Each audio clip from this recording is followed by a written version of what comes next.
Welcome to the Ghosts of Plum Run Hour, where you come for the charge that saved America and stay for the reddest of the red.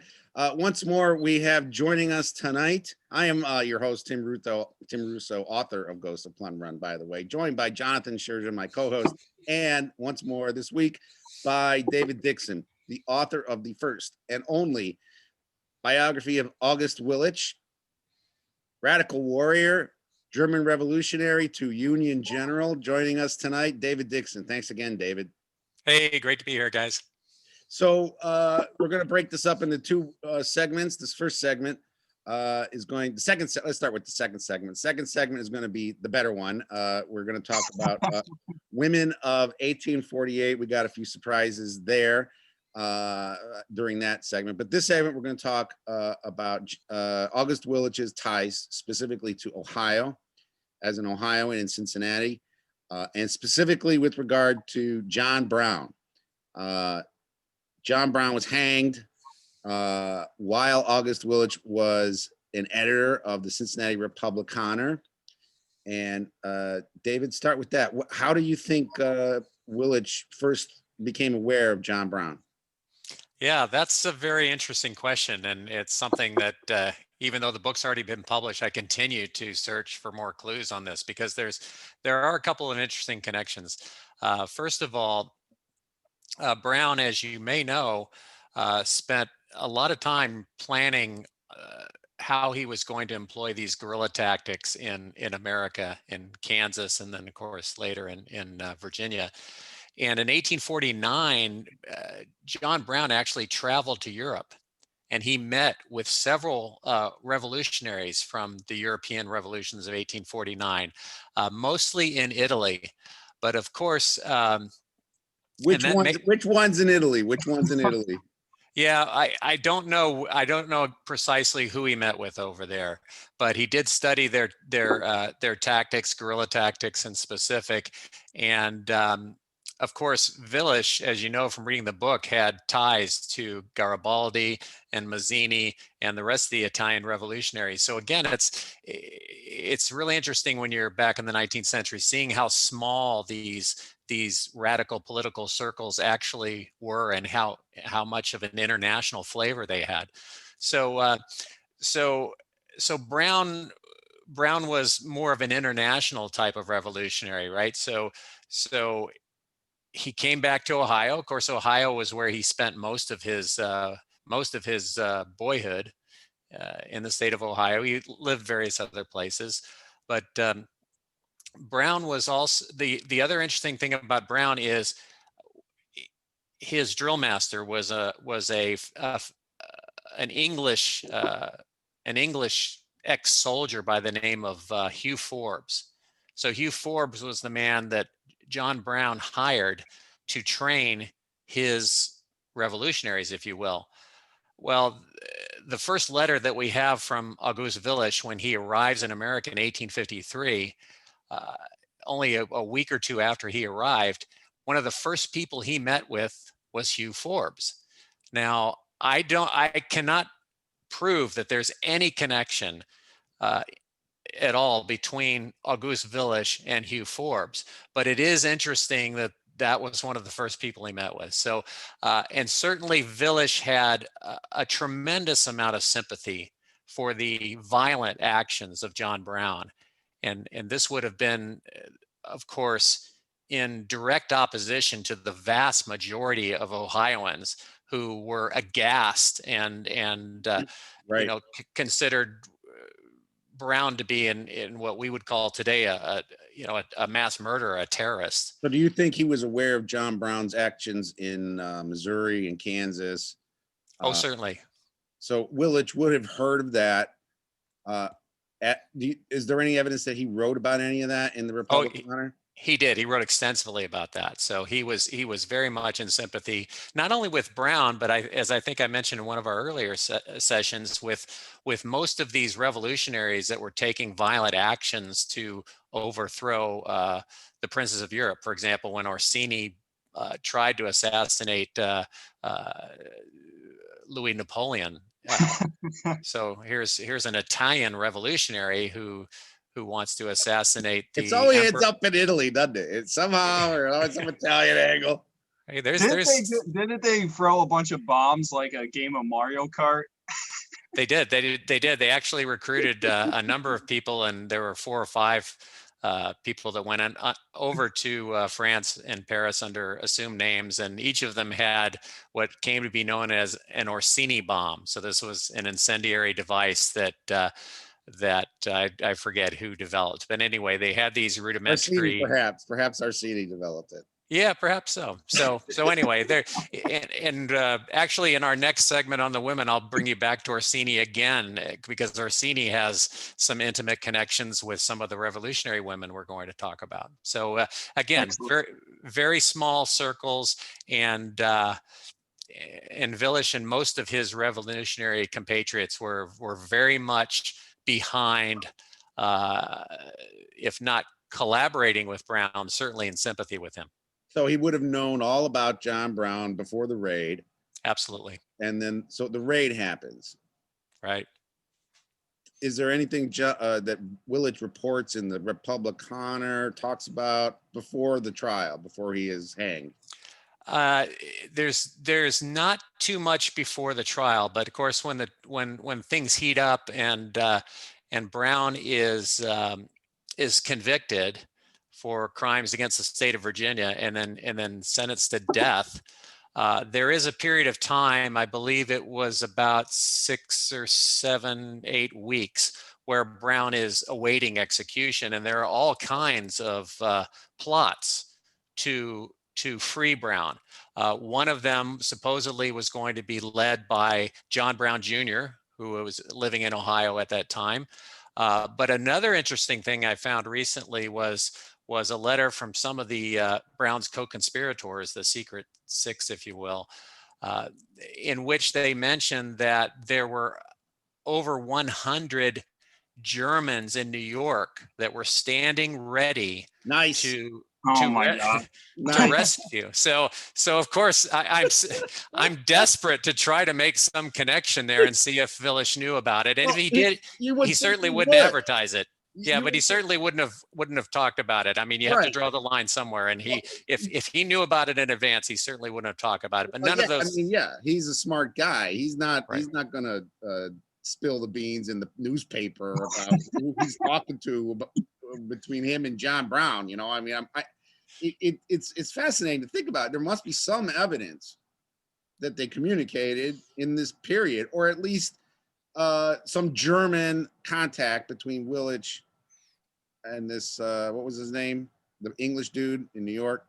Oh, Hugh Forbes. Hugh Forbes, right. What was Hugh Forbes doing at the time?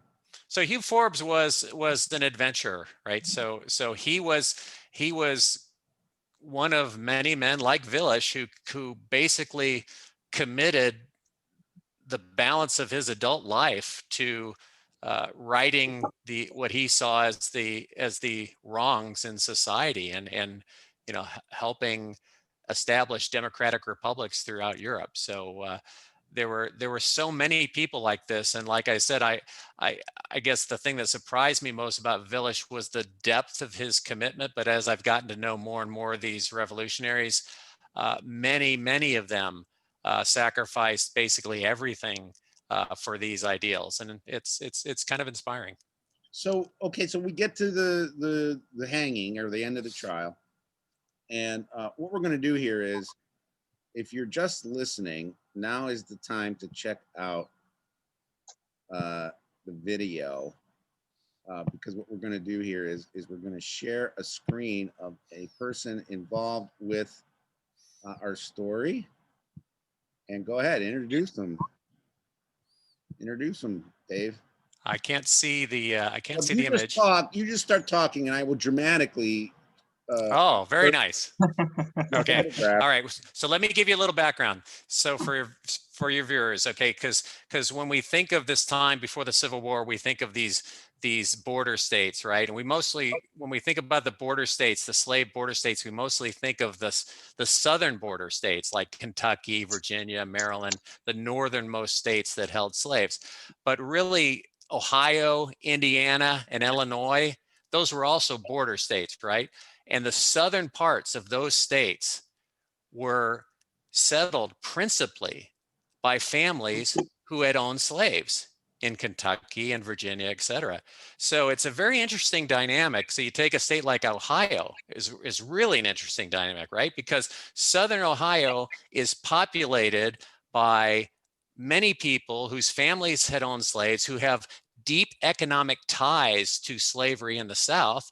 And then if you go up to Cleveland, where you folks live in the Western Reserve, it's a completely different situation, right? You have people who came from New England, over 200 anti-slavery societies up there. So A lot of Germans up in Cleveland too.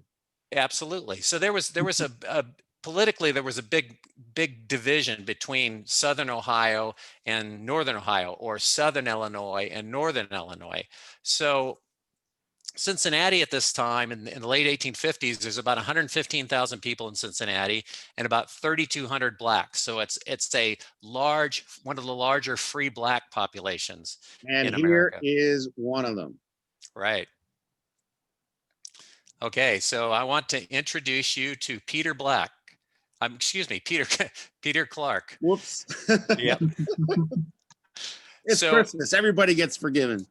So Peter Clarke was the grandson of a white slave owner and one of his female slaves. And so his father was freed as a young man and then transported over to Cincinnati, where he could live as a free man. And he was a barber, and a rather successful barber. So Peter Clarke actually received a classical education in private schools and was involved in helping establish the first black public schools in Cincinnati. Mhm. And he became the first black public school teacher in 1849. A little bit later, he became the founder of the first black high school in Cincinnati. Wow. And then much later in the 1880s, he became America's first black socialist. So this is a really important figure, probably the most important black man in Cincinnati's 19th century history. So you would call him the first African-American socialist. Absolutely. Yeah. Oh my God. He ran for office, I think it was 1885, with the Socialist Labor Party, which was an early socialist party. So Peter Clarke is the leader of the local black community. And although 3,200 doesn't sound like a lot, this is a very well-organized community. They like big, yet for antebellum Cincinnati, that's a big crowd. Yeah. And they had, like Willich had his worker societies, the free black residents of Cincinnati had their own worker societies. They even, when we got close to the Civil War, they had their own militias, and they had started drilling, just like the Turners and Willich's workers had all started drilling, conducting military exercises in anticipation that it would come to Civil War. And how big were these African-American militia units? I think there was upwards of 400 in Cincinnati at that time. Led by the first black socialist in American history. Not led by Clarke in particular, but led by one of his associates. I'm not sure who. Well, anyway, so we come along to this watershed event, right? The John Brown's raid on Harper's Ferry in October of 1859. You can imagine what the overwhelming majority of Cincinnatians felt about horrified. This event. They must have been horrified. Absolutely. I mean, the last thing that most Cincinnati residents wanted was a civil war between their relatives across the river and themselves. So this was seen as a terrorist incendiary event. And so, but of course, in the minds of August Willich and in the minds of Peter Clarke, this was exactly the kind of event that they needed to spark a violent war over the future of free labor in America. This was exactly the type of event they were looking for. So they were giddy with excitement. And what is the evidence of that? Like you got him writing in the paper or? Yeah, he's writing an editorial every day. Really? So Wow. so he's making some pretty incendiary comments about, for example, I'll give you one quote. He said that they needed to whet their sabers and nerve their arms for the day of retribution, when slaveholders and their abettors would be crushed into a common grave. And this is Willich is saying this in the paper. This is Willich saying this, and Clarke is espousing very similar notions. In other words, when it's something that's this important, when you're talking about ending such a heinous institution as chattel slavery, any means are justified, and violent means are the most likely means to succeed in this particular case. So they're both really on the same page with Brown. So of course there is they decide to hold a rally, and this rally is attended by many of the Germans in the Over the Rhine neighborhood, and the blacks, who most of whom are not living in Over the Rhine, come over the Rhine to attend this rally. And I think I mentioned in a previous episode, the Melodeon Hall is festooned with the red banner of the workers, the socialists. The Star Spangled Banner is draped in mourning crepe. The flag of the Black Cincinnatians, they have their own militia flag. That flag is prominently displayed and juxtaposed with the portraits of Washington and Jefferson, which of course is an abomination in the minds of most white Cincinnatians. In fact, the mere fact that whites and blacks are sitting on benches next to each other in a public hall, the whole thing is a disaster, is unprecedented. I mean, this is their worst nightmare. So the two principal speakers are Willich and Peter Clarke. And where did this occur? Melodeon Hall. Is that still there? That's a great question. You'll have to ask Don Tolzman. I'm not sure. We'll have to ask Don. I hope you're watching, Don. So anyway, so they have this event, and both Willich and Clarke give these speeches supporting the aims of John Brown. Willich says, for example, where slavery exists for any length of time, every honest man must at length become a John Brown. So that is amazing. That is such an amazing quote. But yeah. He spoke in German at this thing, didn't he? Sure he did. Yeah, sure he did. And Clarke spoke in English. Yeah. So. Do we know if Clarke spoke any German? I don't believe so. No, that I don't believe so. He's probably spoke Latin, but not German. So who goes first at this thing? Was it Willich or Clarke? Willich went first, and then Clarke ascended the stage, and then Willich came back and basically, I don't know if I have the quote here. It's probably in my book somewhere. So this is like at Altamont or where, what was the one where the Who did not want to follow Jimi Hendrix? Was that? I mean, you're a boomer. Come on. Altamont was where the Rolling Stones had that. Monterey. It was Monterey. It was Monterey, right? The Who did not want to follow Jimi Hendrix. Pete Townsend was losing his shit. There was a big fight backstage, and they were like, "We're not following that guy." So that has nothing to do with race. I mean, who in their right mind would want to follow Jimi Hendrix? I mean, come on. Right. He was correct. He was correct.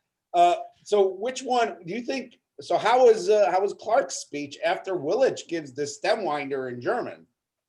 Yeah, we don't have as many details on Clarke's speech, unfortunately, so it wasn't printed. in the major newspapers. And Wow. I mean, you can draw Right. conclusions about that. It's not likely they would ever print a black leader's And the speech in only any of the major reason we have newspapers. Willich's words is because he had a newspaper and he printed it himself. That's true. And we also have Willich's words in two other of the other German newspapers, both German democratic newspapers, and they were exceptionally virulent in their criticism of both the event and Yes, Willich. now this brings us to the fun part, which is the Cincinnati press completely losing their minds. Yeah. So Yeah. when did this rally occur? The rally occurred the night of his hanging, correct? The rally occurred a few days after his hanging. Okay. Yeah. And just since you mentioned the quotes, I do have some quotes here. Yes, So we need more of that. We need lots more. yeah. Of that. So in one of the papers, one witness described his horror at seeing, quote, "a motley crowd of both sexes, diversified by every hue common to the human species." And then the Cincinnati Enquirer said that the politics of the German workers had always been of the most degraded stamp and of the most dangerous character to the peace and welfare of the nation. So Scandalous. yeah, so in other words, I mean, this support of Brown's event was just an extension of these red radicals who we all know are very dangerous because they're likely to form a coalition with these religious fundamentalist abolitionists and help incite civil war. But of course, the notion that the abolition movement was strictly religious zealots like Brown Right. is That's just not true. it's just not true. It's not true. This abolition movement was international in scope, and it was very broad in terms of its political sensibilities. For example, I mean, you can definitely look at the free soil movement of the 1830s and the 1840s, where politically they wanted to keep as many states free as possible because this was where the expanding settlers in the U.S. and the immigrants in particular would end up settling on those lands. And if you bring slavery into those lands, then you limit the opportunity for American workers. Well, one of the things that this is going to segue us nicely into our next segment, although we have plenty of time for this one. There was a women's suffrage movement that was a part of the abolitionist movement because they saw in slavery the way the law treated wives and their inheritances, and who got what after so and so died went to the guy every time. like every single time, every nickel went to the husband. And the reason I know this is because people asking me, Tim, when are you going to talk about your book? Well, here's part of it. I'm researching a woman by the name of Jane Grey Swisshelm, who was an editor of a newspaper in Minnesota, who went to war with some slaveholder in Minnesota. And she was Minnesota's most vocal abolitionist. And she wrote about this in later life. She wrote about how she felt her feminist activism. She didn't, of course, call it feminist because this is 1880 or whatever.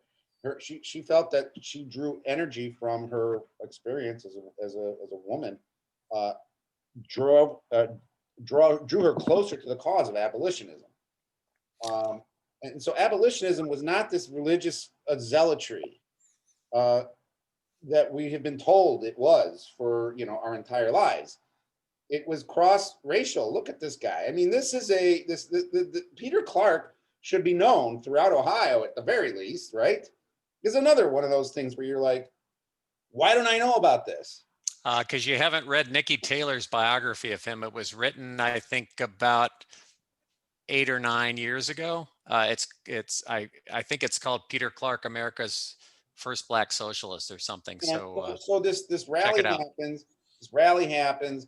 The Cincinnati press loses their shit. Everybody runs around with their hair on fire. Then what? Then what? Then what do they do? It didn't Clarke and Willich organize outside of these events, outside of Sure. major media happenings like the John Brown hanging? Yeah, I mean, so I think for the people that attended the meeting, who, of course, most of the people that attended the meeting would have had these sympathies, right? These interracial sympathies, for example. So the blacks under Peter Clarke's leadership became a little more emboldened, right? So I think you might say maybe a little naive in terms of the things that the social attitudes in Cincinnati might change somewhat. So they actually show up a few weeks later at one of the Turner fairs. Oh, so really? So the Turner societies in Cincinnati, which Willich, of course, was a member, very active, very radical Republican societies, and so they decide to show up at one of the picnics and are basically told to leave. Really? So the Turners turned them away. So the Turners turned him away. So what happens is Willich writes an editorial in his newspaper after this event, basically saying, "Hey, if you have these type of these racial prejudices, then you really cannot be a true democratic Republican." And so what happened after that is that the Turners passed a resolution that they would not allow any member to engage in any behavior that was prejudicial in terms of race. Now, that didn't mean that there were blacks joining the Turner Society, for Right. Sure. That didn't happen. Well, they ain't letting this Italian in the door either. So. Exactly. but that was so the interesting thing about Willich, and I think one of the things that separates him from maybe some of his other counterparts, is Willich was not only a strident abolitionist, but Willich truly believed in equality of the races, social equality, not just political equality, full citizenship and social equality. Remember, the only person we really have documented that he fell in love with was a woman of color. So the tropical flower. We all love the tropical flower. Now, we are going to do an episode on the tropical flower if you're so inclined. We don't have enough. We don't have enough evidence to do a whole episode on that. I'm sure you could find a little more. We're not dealing in fiction here, Tim. This is history. Well, touche. So we're back in Cincinnati. We're back in Cincinnati with Peter Clarke, and Peter Clarke goes on to become this leading light of Southern Ohio in so many ways. Yeah, he's an interesting fellow because, like I said, his father was a barber, and so when his father passed away, it was assumed that he would take over the barber shop. But Clarke was just horrified at the idea of spending his life, serving, at the behest of white customers. So that didn't really work out for him. At one time in his life, he actually had signed up with, I think, 4 other black teachers to go to Liberia as part of the colonization effort. So and he actually was he supportive of that approach? He was at that time. This was earlier than what we're talking about here. So he actually made his way to New Orleans, and the only reason he didn't go to Liberia was he couldn't find a ship. So then he came back to Cincinnati. So and like I said, he didn't really become an out and out socialist until the 1880s.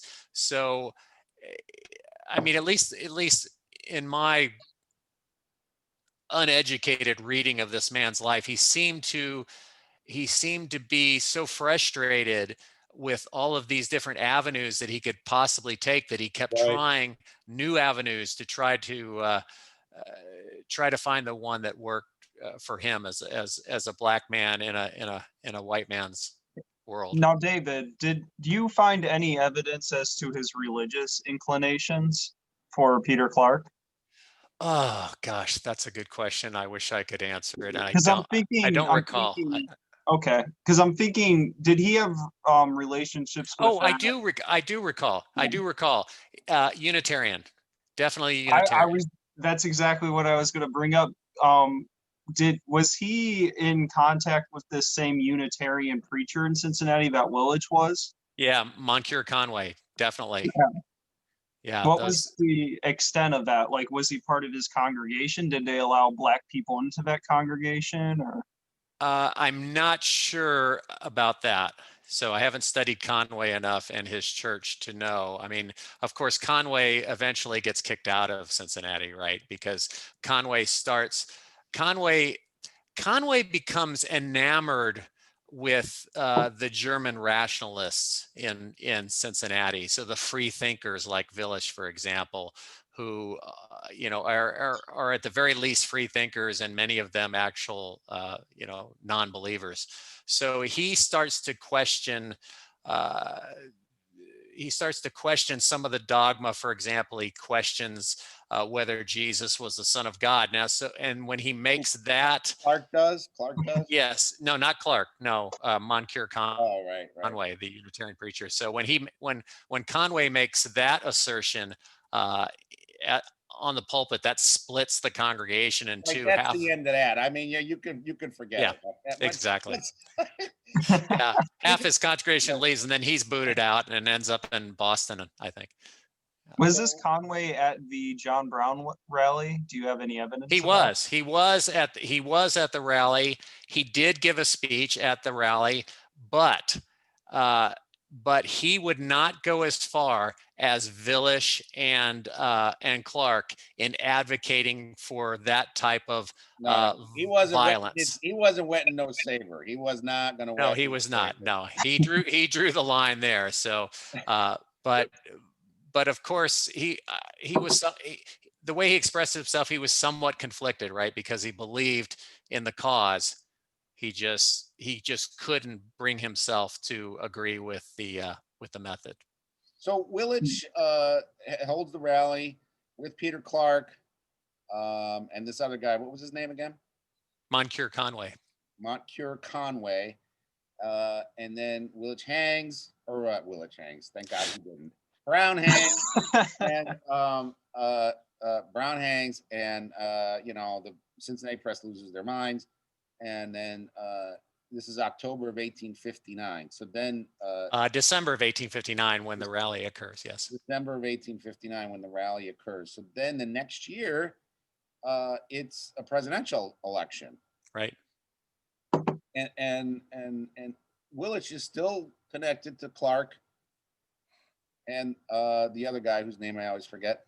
And what are they doing on the ground? I mean, it seems like what the writings that were most important, you've already looked at all this stuff during Brown.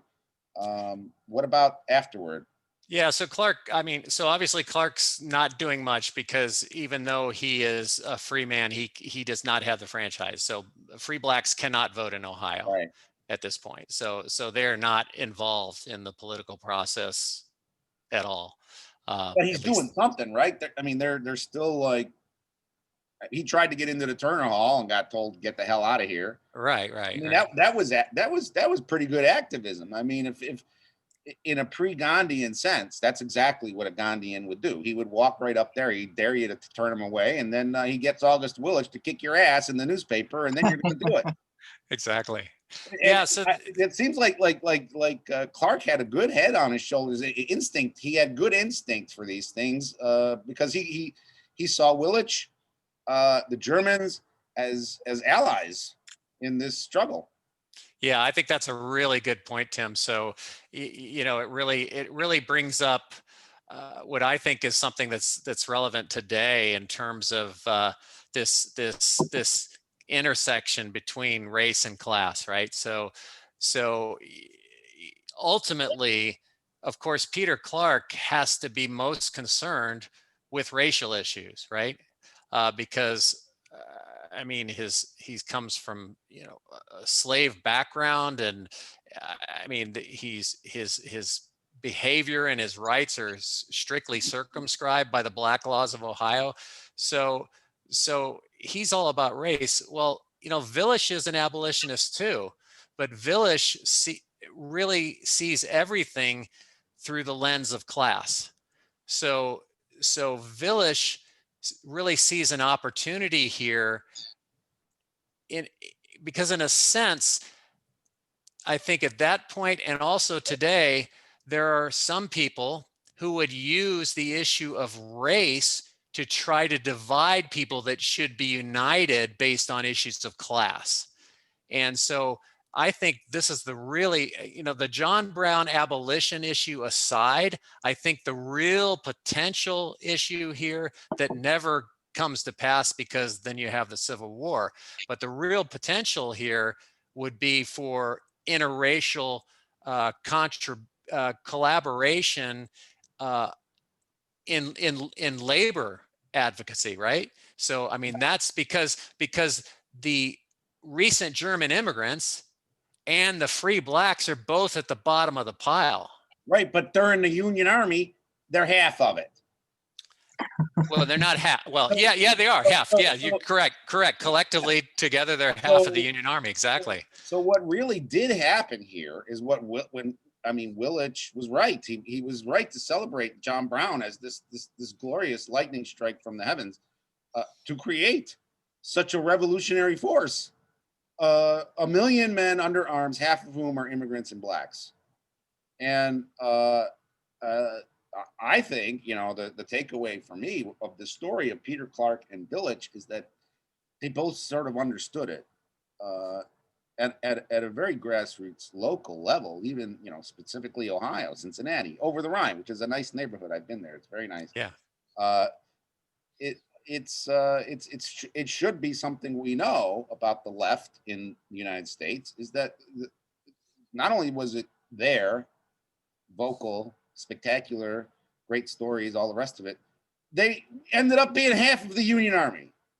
Yeah, and the you know, when the 9th Ohio forms shortly after Fort Sumter in 1861, they have 10 companies, as most regiments do. 4 of those companies are Willich's workers. So those are Willich's worker companies, and they're not only worker companies, they've been doing military drilling in anticipation of the war. The other 6 companies are Turner companies, and of course those Turner companies have been drilling. So I mean, this must have been the most badass regiment ever. I mean, compared to the average regiment in the Union Army at the time, at the beginning of the war, they must have stunned people with just they did with their and their training and their commitment. They certainly were better drilled. They were more mature. They had more military experience, as I think I talked in the first episode. So yeah, they were definitely better prepared. I don't know if anyone was really prepared for what they were going to see in the Civil War, the scale of the violence and the length of it. But certainly they were ahead of the typical Ohio farm boy from the country. Yeah, they were better. I mean, they were clearly better. I mean, the Ohio farm boy was not going to a Turner Hall and getting Schubert, and then you know, I mean, these were very, very educated revolutionaries in Cincinnati, and I think that's a nice time for us to take our quick break. Okay. We're going to step aside and we're going to come back and we're going to talk about August Willich during his 1848 revolutionary days and some of the women he may have come across when he was leading the army. What do we call this army, David? I mean, the Revolutionary Army in the German states. Is it called something about the Baden? army or It's, the black. it's called different things. There's 3 separate revolts, so each revolt has its own little Oh, good. name. So that complicates it even more. Okay. Yeah. All All right. right, so I'll log out and I'll log in 10 minutes. We How's will that? see you guys on the other side. All right. All Bye. right. Join us for the second part of Ghost of Plum Run Hour with David Dixon, author of August Willich, from German Revolutionary to Union General. See you guys in the next one.